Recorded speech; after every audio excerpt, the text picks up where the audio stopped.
बीच आपको बताएं इस वक्त की बड़ी खबर क्या आ रही है। पाकिस्तानी वायुसेना का ईरान पर बड़ा पलटवार हुआ।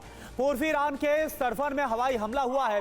बलूच अलगाव वादियों पर कार्रवाई की गई। आज सुबह करीब 4 बजे इन हमलों को अंजाम दिया गया। हमले के बाद पूरे इलाके में धुआं ही धुआं है।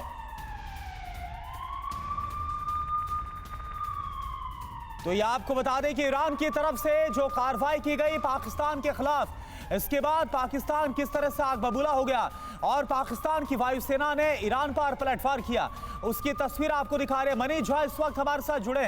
मनीष, लगातार हालात पाकिस्तान और ईरान के बीच काफी तनावपूर्ण हो रहे हैं और अब पाकिस्तान की तरफ से पलटवार। बिल्कुल, देखिए 24 घंटे पहले तो पाकिस्तान इस बात को लेकर दावे कर रहा था कि ईरान के साथ उसके बहुत अच्छे संबंध थे, लेकिन जब ईरान ने पाकिस्तान में मौजूद आतंकी ठिकानों पर कार्रवाई की तो जिस तरीके से रिएक्शन आया, ये स्वाभाविक था कि पाकिस्तान अपनी तरफ से दिखाने के लिए कुछ करेगा और उसने किया भी। पाकिस्तान की एयरफोर्स ने ईरानी सीमा के अंदर, यानी पाकिस्तान ईरान सीमा में, ईरानी सीमा के अंदर 20 किलोमीटर अंदर कुछ ऐसे ठिकानों पर हमला करने का दावा किया है जो कि बलूच से संबंधित है। और वो ये कह रहे हैं कि ईरान में जो आतंकी ठिकाने हैं हम उस पर कार्रवाई कर रहे हैं। तो जाहिर है कि ये बदले की कार्रवाई है। हालांकि इसके बाद भी पाकिस्तान आर्मी की तरफ से ये कहा गया है कि हम आगे भी अपनी कार्रवाई करेंगे, यानी कि अगर ईरान पलटवार करता है, अगर ईरान अब पाकिस्तान के हमलों का जवाब देता है तो फिर पाकिस्तान की आर्मी रिएक्ट करेगी। इसी बात से यह स्पष्ट हो गया कि कहीं पर भी ये मसला दरअसल छोटा मसला नहीं था, जहां पर कि पाकिस्तान के अंदर हमला करना था ईरान को या ईरान के अंदर पाकिस्तान को हमला करना था। ये दोनों देश दरअसल इस बात को के लिए लड़ रहे हैं कि जो 40 से अधिक इस्लामी राष्ट्र हैं, इनको कौन लीड करेगा, इनका कौन चौधरी होगा, इनका कौन नेता बनेगा। वो ये दिखाना चाहते हैं कि हमारे में ये क्षमता है, हमारे में ये क्षमता है। ईरान ने अपना मिसाइल प्रदर्शन किया, ईरान ने अपना ड्रोन प्रदर्शन किया। इसकी वजह से पाकिस्तान को लग रहा था कि बाकी मुस्लिम कंट्री के बीच में मेरी इमेज डाउन हो रही है और अब मुझे अपनी ताकत दिखानी है। बिल्कुल, तो मुस्लिम जो कंट्रीज है इसका चौधरी और इसका मुखिया बनने की पूरी कोशिश है और ऐसे में अब ईरान और पाकिस्तान एक दूसरे के खिलाफ आ गए। पाकिस्तान ने जो पलटवार किया उसकी तस्वीर आपको हम दिखा रहे। शुक्रिया आपका इस पूरी जानकारी के लिए। ईरान की खैबर शिकान एक मीडियम रेंज बैलिस्टिक मिसाइल है। यह मिसाइल 2020 में बननी शुरू हुई और 2022 से ईरानी फोर्सेस के सर्विस में है। इस मिसाइल की रेंज 1450 किलोमीटर तक मार करने की है। इस मिसाइल का वजन है 4.5 टन। खैबर शिकन की लंबाई 10.5 मीटर होती है। इस मिसाइल की वॉरहेड क्षमता, यानी कि विस्फोटक ले जाने की क्षमता 500 किलोग्राम तक है। मिसाइल का इंजन सॉलिड फ्यूल से चलता है, यानी इसे लॉन्च करने में बहुत कम वक्त लगता है। इसकी खासियत यह है, यह फ्लाइट मैन्यूवरिंग करती है, यानी कि हमले से बचने के लिए अपना रास्ता बदलकर टारगेट की तरफ जाने की क्षमता रखती है। रिपोर्ट आप देखिए।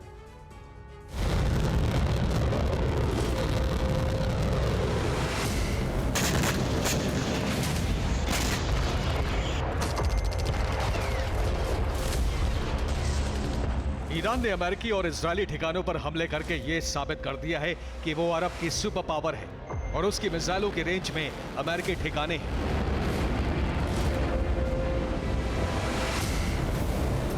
IRGC खुलेआम कहता है कि मध्य पूर्व में अमेरिकी बेस, तेल अवीव और सभी इजरायली बेस उसकी मिसाइलों की जद में है और सीरिया में उसने ये कर दिखाया।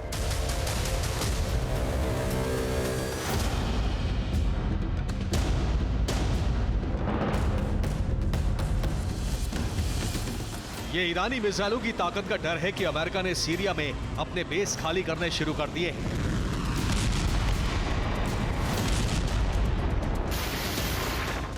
अमेरिका ने सीरिया के कमिश्ली में हीमो सैन्य बेस से सैनिक हटा लिए हैं। यहां अमेरिका के 350 से ज्यादा सैनिक तैनात थे।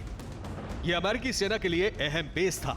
यहां यूएस के सैनिक सीरियन डेमोक्रेटिक फ्रंट के लड़ाकों को ट्रेनिंग देते थे। एशिया में बढ़ी बारूदी वर्षा से यह आशंका गहरा रही है कि अब अमेरिका और ईरान सीधी जंग के बहुत करीब पहुंच चुके हैं।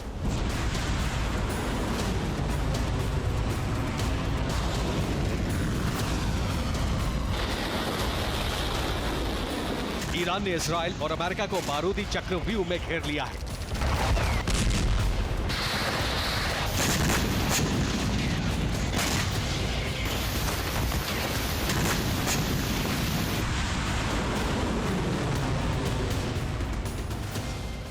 गाजा से हमास सबसे बड़ा खतरा बन चुका है। लेबनान से हिजबुल्ला के हमले जारी हैं। हूती ने लाल सागर का जलमार्ग इजराइल और अमेरिकी खेमे के लिए बंद कर दिया है। ईरान ने अमेरिकी बेस पर मिसाइल हमले शुरू कर दिए हैं।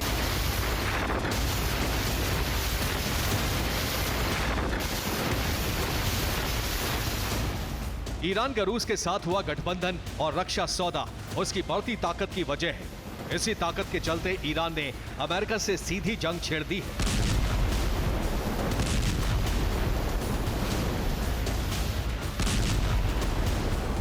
अकेले ईरान ने अपनी मिसाइल पावर के दम पर यमन, लाल सागर, इजराइल, लेबनान, सीरिया, इराक और पाकिस्तान तक बारूदी लकीर खींच दी है। ये सभी क्षेत्र ईरान की रणनीति से धधक रहे हैं और अमेरिका इस क्षेत्र में फंसता जा रहा है। ईरान की ये बारूदी यलगार तीसरे विश्व युद्ध की शुरुआत करा सकती है। Bureau report, TV9 Bharatvarsh.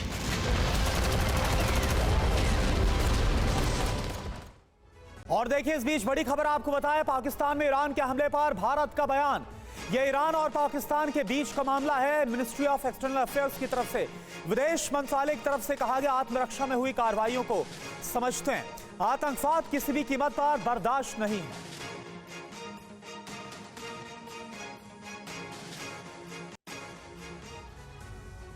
अब सवाल यह है कि आखिर ईरान ने पाकिस्तानी धरती को मिसाइल अटैक करके क्यों दहला दिया? बलूचिस्तान जैश अल अदल के 2 बेस पर क्यों तबाह किया गया? ईरान और अल अदल के बीच दुश्मनी किस बात की है? रईसी की सेना इस आतंकी संगठन को क्यों मिटा देना चाहती है? उससे बड़ा सवाल यह है कि क्या पाकिस्तान पर आज रात भी बहुत भारी गुजरने वाली है? क्या ईरान आज रात जैश अल अदल पर सबसे भीषण प्रहार करने जा रहा है? इन्हीं तमाम सवालों का जवाब दे रही है हमारी एक्सक्लूसिव रिपोर्ट।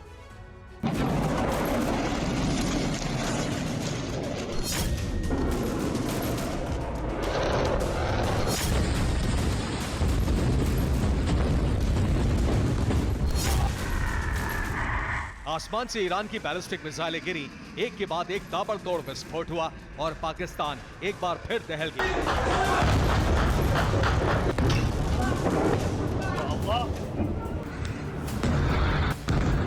पाकिस्तान पर पहले भारत, फिर अफगानिस्तान ने एयर स्ट्राइक की और अब ईरान ने हवाई हमला कर पाकिस्तान और उसके पालतू आतंकियों का इलाज कर दिया।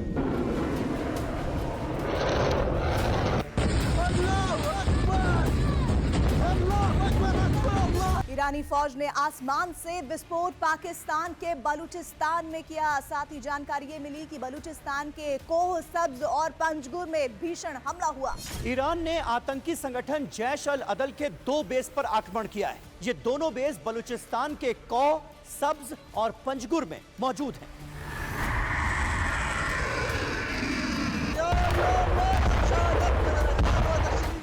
जैश अल अदल पाकिस्तान में ISI और अल-कायदा समर्थित आतंकी संगठन है जो ईरान और उसकी सेना के खिलाफ ऑपरेशन चलाता है।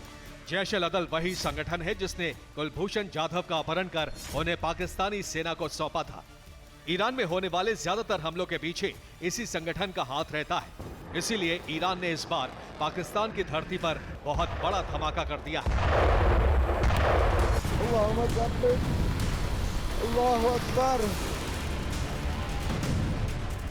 हैरानी की बात यह है कि यह हमला उस वक्त हुआ जब ईरान के विदेश मंत्री पाकिस्तानी प्रधानमंत्री से मुलाकात कर रहे थे।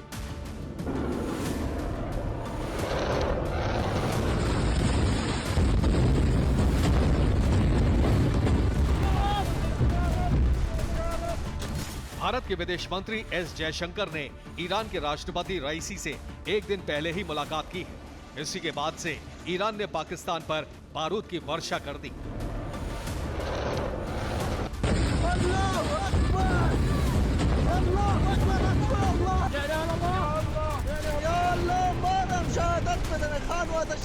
आतंक के खिलाफ ईरानी स्ट्राइक से पाकिस्तान भड़क तो गया, लेकिन वो कुछ कर नहीं सकता। पाकिस्तान लाचार है।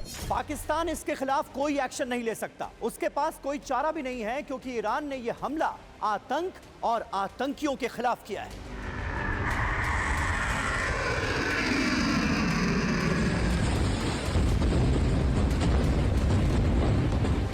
पाकिस्तान की मजबूरी यह है कि वो ईरान जैसे ताकतवर इस्लामिक देश से दुश्मनी मोल नहीं ले सकता।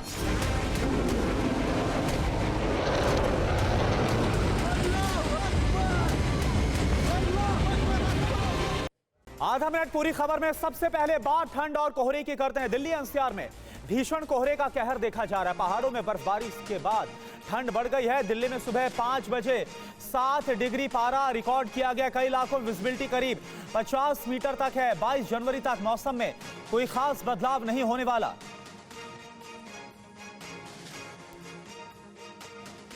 तो दिल्ली एनसीआर में इस वक्त कोहरे की घनी चादर बिछी है। तस्वीर आपको दिखा रहे हैं। इससे लोगों को काफी परेशानी का सामना करना पड़ रहा है। घने कोहरे और कड़ाके की ठंड में रात में निकलने वाले लोगों के लिए अलाव ही एक सहारा बचा है। वहीं ट्रेन लेट होने से स्टेशन पर यात्री बेहद परेशान नजर आ रहे हैं। बेघर के लिए शेल्टर होम में रात रुकने और ठंड से बचने के तमाम जो उपाय हैं वो हो रहे हैं। वहीं गाजियाबाद की बात की जाए तो यहां पर घने कोहरे से विजिबिलिटी बहुत कम हो गई है। 4 तस्वीरें इस वक्त दिल्ली एनसीआर के हालात को बयां कर रही है।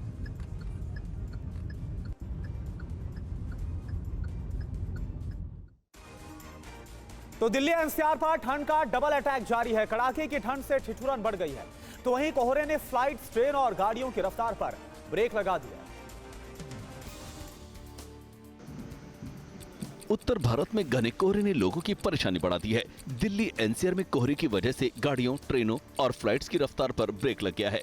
घने कोहरे की वजह से कई ट्रेन और फ्लाइट्स कई घंटों की देरी से चल रही हैं, जिसकी वजह से यात्रियों को भारी दिक्कतों का सामना करना पड़ रहा है। कोहरे के साथ ही गिरता पारा लोगों की परेशानी बढ़ा रहा है। शीतलहर से दिल्ली एनसीआर में ठिठुरन बढ़ गई है। गर्मी के लिए लोग अलाव का सहारा ले रहे हैं। मौसम विभाग ने आने वाले कुछ दिनों तक ठंड से राहत नहीं मिलने की आशंका व्यक्त की है। और वहीं श्रीनगर में पारा माइनस में पहुंच गया है। कड़ाके की ठंड से घाटी के लोगों का जनजीवन प्रभावित हो रहा है। जम्मू कश्मीर की राजधानी श्रीनगर में कड़ाके की ठंड पड़ रही है। श्रीनगर में पारा माइनस में पहुंच गया है। इसके बाद पेड़ पौधों पर बर्फ जमने लगी है। शीतलहर के कारण श्रीनगर में जनजीवन प्रभावित हो रहा है। डल झील में भी कहीं कहीं बर्फ की पतली परत नजर आ रही है। मौसम विभाग ने तापमान में गिरावट का अलर्ट भी जारी किया है। हाँ यार, सर्दी बहुत ही ज्यादा है। हमारा वो जो टेम्परेचर 12-13 में रहता है, यह तो हम -2 है। तो यह हमारा सर्दी बहुत ही ज्यादा है। और वहीं बर्फबारी के बाद जम्मू कश्मीर के सिंथल टॉप पर बड़ी संख्या में पर्यटक पहुंच रहे हैं और कई तरह की एक्टिविटी का आनंद भी उठा रहे हैं। रिपोर्ट आप देखिए। जम्मू कश्मीर इन दिनों पर्यटकों से गुलजार है। बर्फबारी के बाद भले ही घाटी में पारा लगातार लुढ़क रहा है, लेकिन पर्यटकों की संख्या बढ़ रही है।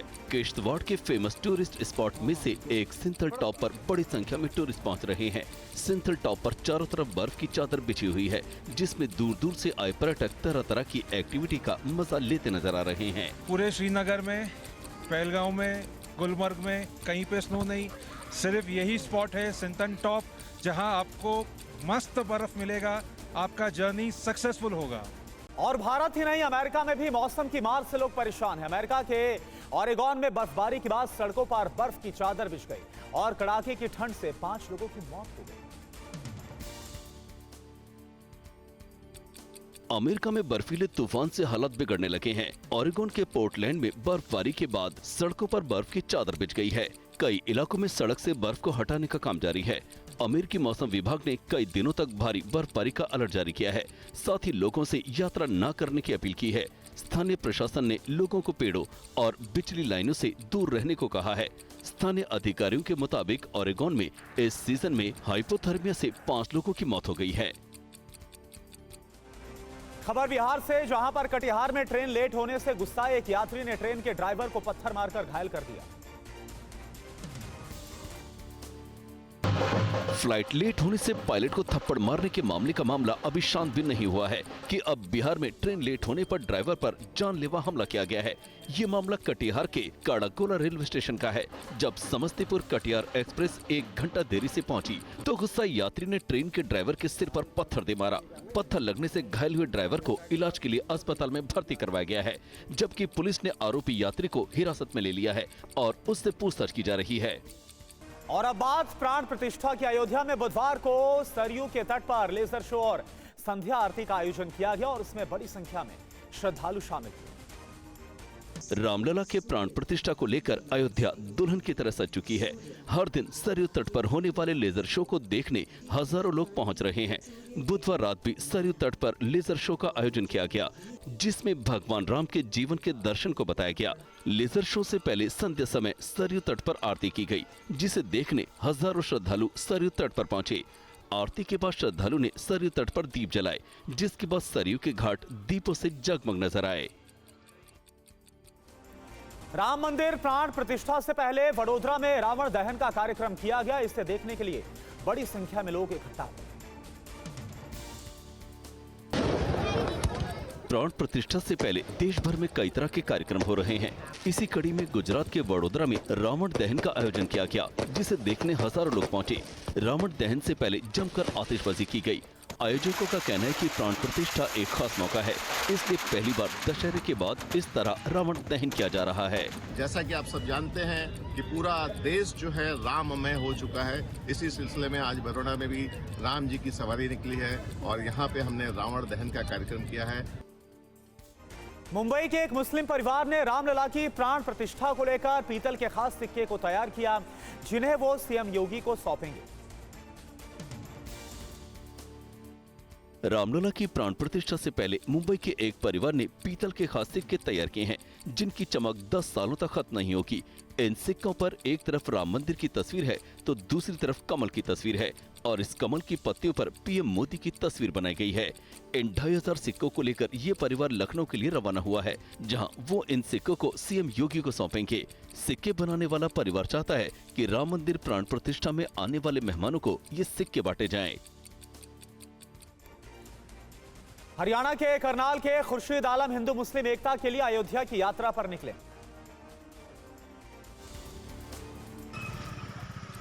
प्राण प्रतिष्ठा के दौरान हर कोई अयोध्या पहुंचना चाहता है, लेकिन देश के कई लोग ऐसे हैं जो अलग अलग संकल्प लेकर अपने घरों से अयोध्या के लिए निकले हैं। उन्हीं में से एक है करनाल के खुर्शीद आलम, जो हिंदू मुस्लिम एकता के लिए राम की पताका लेकर कड़ाके की ठंड में हरियाणा के करनाल से अयोध्या के लिए निकले हैं। खुर्शीद करनाल के ब्रह्म सरोवर का जल मंदिर समिति को सौंपेंगे। धर्म क्षेत्र कुरुक्षेत्र से ब्रह्म सरोवर से जल लेकर अयोध्या जी जा रहा हूँ। खबर राजस्थान से, जहां के सीएम के नाम धमकी भरा कॉल करने के मामले में पुलिस ने जेल में बंद 3 कैदियों पर एक्शन लिया है। रिपोर्ट आप देखिए। सबसे पहले मैंने राजस्थान के सीएम भजनलाल शर्मा को जान से मारने की धमकी के कॉल के मामले में जयपुर जेल के 2 वार्डन को सस्पेंड कर दिया गया है। इस मामले में 3 आरोपियों को भी गिरफ्तार किया गया है। पुलिस ने जानकारी दी है कि आरोपी युवक मानसिक रूप से विक्षिप्त है और रेप के आरोप में जेल में बंद है। बता दें कि राजस्थान पुलिस कंट्रोल रूम को एक धमकी भरा कॉल आया था, जिसमें सीएम भजनलाल शर्मा को जान से मारने की धमकी दी गई थी। जांच में पता चला था कि ये कॉल जयपुर सेंट्रल जेल से किया गया था। इसके बाद जेल प्रशासन में हड़कंप मच गया था। और देखिए खबर लखनऊ से, जहां पर केंद्रीय मंत्री साध्वी निरंजन ज्योति की कार चुराने की कोशिश करने के मामले में क्या हुआ है, आप देखिए।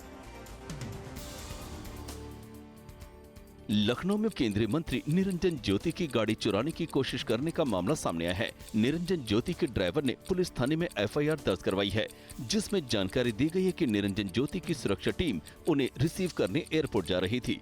इस दौरान एक ढाबे पर रुकने के दौरान घटना घटी। एक शख्स ढाबे पर खड़ी कार को चोरी करने की कोशिश कर रहा था, जिसे सुरक्षा कर्मियों ने पकड़ लिया। एफआईआर में निरंजन ज्योति के अपहरण की आशंका से वारदात होने का शक भी जताया गया है। अरब सागर में भारतीय नौसेना ने एक फ्रांसीसी जहाज से बीमार नागरिक का रेस्क्यू किया और उसे मेडिकल सहायता उपलब्ध करवाई गई। अरब सागर में बुधवार को भारतीय नौसेना ने एक फ्रेंच नागरिक को बचाने के लिए रेस्क्यू ऑपरेशन चलाया। नौसेना को फ्रांसीसी झंडे वाले जहाज से मेडिकल इमरजेंसी का अलर्ट मिला था। इसके बाद भारतीय नौसेना ने एक रेस्क्यू ऑपरेशन चलाया। आईएनएस शिखरा से ध्रुव हेलीकॉप्टर को मदद के लिए भेजा गया। शिप पर हेलीकॉप्टर लैंडिंग की व्यवस्था नहीं होने पर ट्रॉली की मदद से एक फ्रेंच नागरिक का रेस्क्यू किया गया।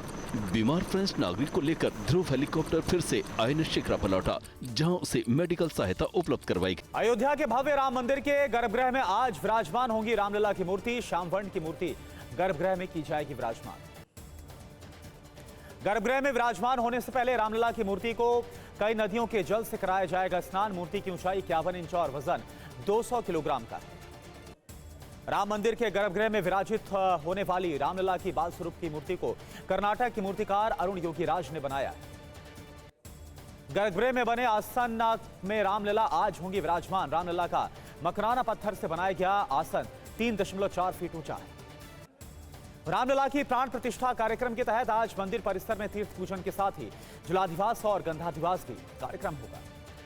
अयोध्या के सरयू तट पर हुई आरती में हजारों श्रद्धालु शामिल हुए। आरती के बाद श्रद्धालु ने सरयू तट पर दीप जलाए। रामलला की प्राण प्रतिष्ठा से पहले अयोध्या को सजाने का काम जारी है। सरयू गेस्ट हाउस इलाके में बनाया गया वर्टिकल गार्डन। रामलला की प्राण प्रतिष्ठा से पहले देश भर में मनाया जा रहा उत्सव। लखनऊ में सदर रामलीला से लेकर जीपीओ हजरतगंज तक निकाली गई राम जी की सवारी। राम मंदिर की प्राण प्रतिष्ठा से पहले उत्तराखंड की राजधानी देहरादून में लेजर शो के जरिए भगवान राम के जीवन को दिखाया गया। राम मंदिर की प्राण प्रतिष्ठा से पहले अलीगढ़ में लोगों ने किया सामूहिक सुंदरकांड का पाठ। कहा, राम राज्य की स्थापना के लिए हो रहा है पाठ। थाईलैंड में पटाखे बनाने वाली फैक्ट्री में भयंकर विस्फोट। ब्लास्ट से 23 लोगों की मौत, कई लोग घायल। थाईलैंड के पीएम श्रेथा थाविसीन ने घटना पर जताया अफसोस। कहा, 23 लोगों की मौत से आहत हूं, परिजनों के प्रति जताई संवेदना। पाकिस्तान में ईरान के हमले पर भारत का बयान। कहा, यह ईरान और पाकिस्तान के बीच का मामला, भारत हमेशा आतंकवाद के खिलाफ। विदेश मंत्रालय के प्रवक्ता रणधीर जायसवाल बोले, आत्मरक्षा में हुई कार्रवाइयों को हम समझते हैं। अमेरिका ने पाकिस्तान समेत पड़ोसी देशों में ईरानी हमलों की निंदा की। मैथ्यू मिलर बोले, आतंकवादी समूहों का ईरान खुद है समर्थक। अमेरिकी विदेश मंत्रालय के प्रवक्ता मैथ्यू मिलर का बयान। कहा, ईरान ने हमला कर अपने 3 पड़ोसियों की सीमाओं का उल्लंघन किया। पाकिस्तान में हमले के बाद ईरान की सफाई। ईरानी विदेश मंत्री बोले, हमने पाक के आतंकी संगठन पर किया हमला।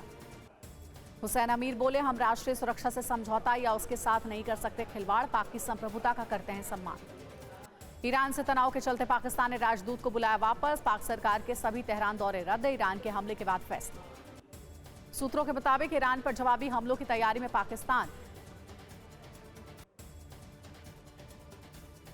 राम मंदिर की प्राण प्रतिष्ठा से पहले उज्जैन के महाकाल मंदिर परिसर में स्थानीय कलाकारों ने राम भजनों पर प्रस्तुति दी।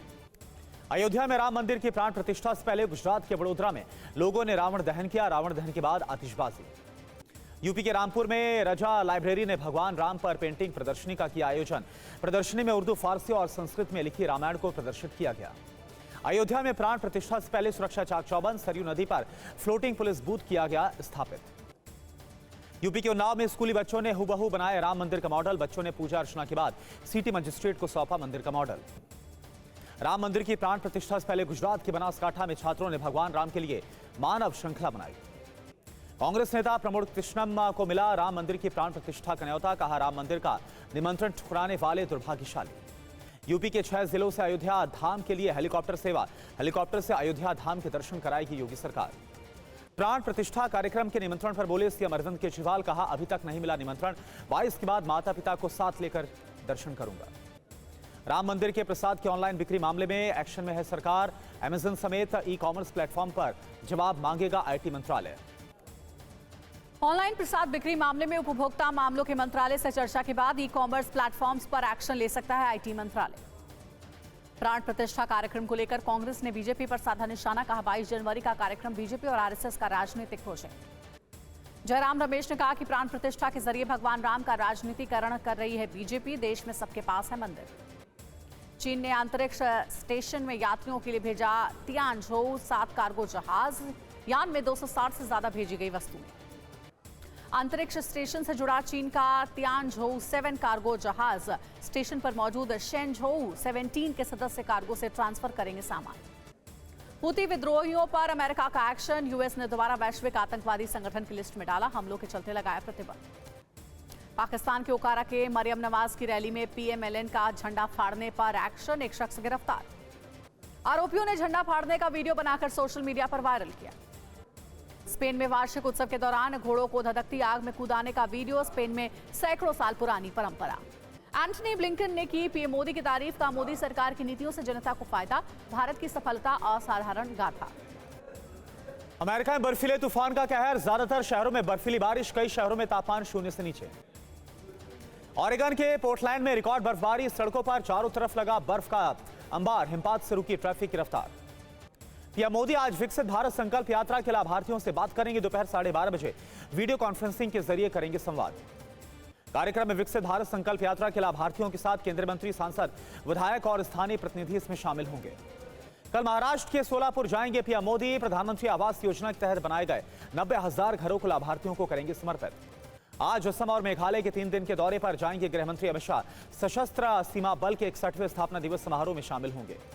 राजस्थान के सीएम भजनलाल शर्मा को जान से मारने की धमकी मिली।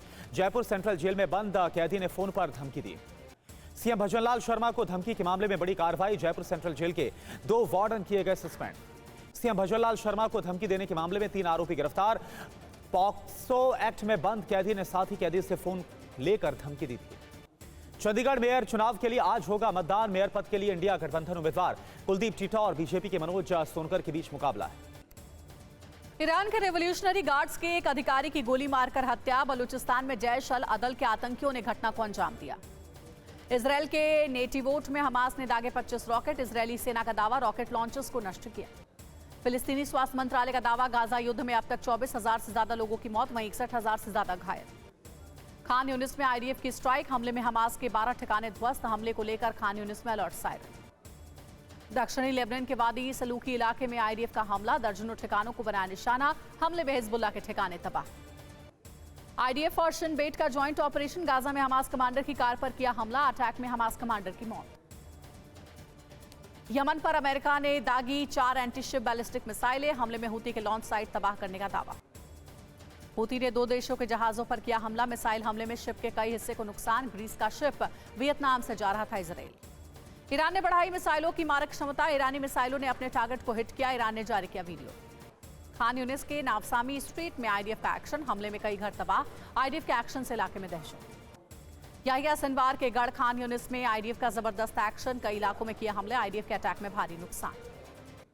गाजा में आईडीएफ का विध्वंसक हमला। फिलिस्तीन का दावा, विध्वंसक हमले में 81 से ज्यादा लोगों की मौत, सैकड़ों लोग घायल।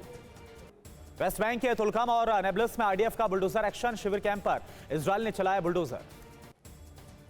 गाजा में आईडीएफ की बमबारी के बावजूद लड़ाकों में नहीं दिखा कोई खौफ। सड़कों पर हथियार लहराते दिखे अल-कस्साम के लड़ाके। कांग्रेस ने चंडीगढ़ मेयर पद के लिए आप उम्मीदवार कुलदीप कुमार को समर्थन दिया। आपने सीनियर डिप्टी मेयर और डिप्टी मेयर पद के लिए कांग्रेस को दिया समर्थन। राहुल गांधी की भारत जोड़ो यात्रा, न्याय यात्रा आज नागालैंड से असम में करेगी प्रवेश। 8 दिनों में असम के 17 जिलों से गुजरेगी भारत जोड़ो न्याय यात्रा। लोकसभा चुनाव की तैयारी को लेकर आज महाराष्ट्र कांग्रेस की बैठक होगी। महाराष्ट्र के कांग्रेस प्रभारी रमेश चन्नीथल रहेंगे मौजूद। टीएमसी से गठबंधन पर कांग्रेस का बड़ा बयान। जयराम रमेश ने कहा, टीएमसी इंडिया गठबंधन का अहम हिस्सा है। राहुल करेंगे टीएमसी नेतृत्व से बात। यूपी में सीट बंटवारे को लेकर दिल्ली में कांग्रेस और समाजवादी पार्टी की बैठक हुई। रामगोपाल यादव ने कहा, आधा रास्ता तय, आधा बाकी। यूपी में एसपी के साथ सीट बंटवारे पर बोले सलमान खुर्शीद, कहा बातचीत अच्छी रही, जरूरत पड़ी तो अखिलेश और राहुल भी बात करेंगे। दिल्ली शराब घोटाले में सीएम केजरीवाल को ईडी ने आज फिर पूछताछ के लिए बुलाया। ईडी के समन पर केजरीवाल ने कहा, कानून के अनुसार जो करना होगा करेंगे। आदित्य ठाकरे के करीबी सूरज चौहान को ईडी ने किया गिरफ्तार। बीएमसी कोविड सेंटर खिचड़ी घोटाले का है आरोप। सूरज चौहान की गिरफ्तारी पर बीजेपी नेता किरीट सोमैया का बयान। का 135 करोड़ के खिचड़ी घोटाले में कई और नाम सामने आएंगे। निशानेबाज ईशा सिंह को केंद्रीय मंत्री अनुराग ठाकुर ने अर्जुन अवार्ड से किया सम्मानित। रूस में राष्ट्रपति की रेस में सबसे आगे पुतिन। लाखों रूसियों ने पुतिन के दोबारा राष्ट्रपति बनने के समर्थन के लिए हस्ताक्षर किए। सेवेस्तोपोल में गवर्नर ने हवाई हमले की चेतावनी का ऐलान किया। हमले के चलते शहर में सार्वजनिक परिवहन बंद किया। किम जोंग की मंत्री ने राष्ट्रपति पुतिन से की मुलाकात। रूस का उत्तर कोरिया के साथ संबंध मजबूत करने पर जोर।